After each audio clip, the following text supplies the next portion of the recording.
خوبصورت چہرہ خواہ عورت کا ہو یا مرد کا، گناہ کی ترغیب دیتا ہے۔ سقراط سے پوچھا گیا کہ موت سے بھی سخت چیز کوئی ہے؟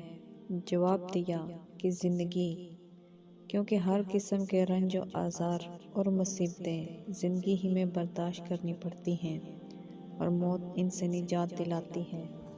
جو شخص اپنے سے زیادہ طاقتور کے ساتھ زور آزمائی کرنا چاہتا ہے، وہ خود کو تباہ کرنے میں دشمن کی امداد کرتا ہے۔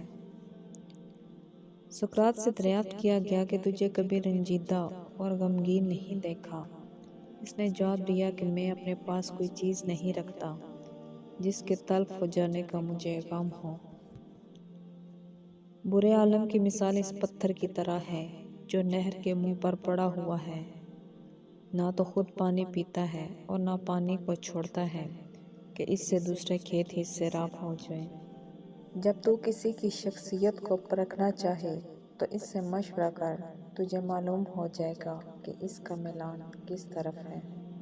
عقل مند عطار کی شیشی کی طرح خاموش مگر صاحب ہنر ہوتا ہے۔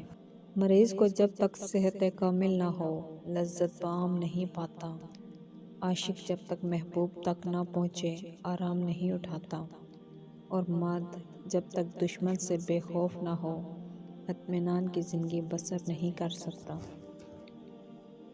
جب تک تجھے قدرت ہے احسان کر، کیونکہ احسان کی قدرت ہمیشہ باقی نہیں رہتی۔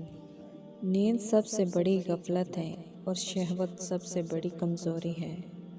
اگر غفلت کا بوجھ نہ ہو تو شہوت تم پر کامیاب نہیں ہوگی۔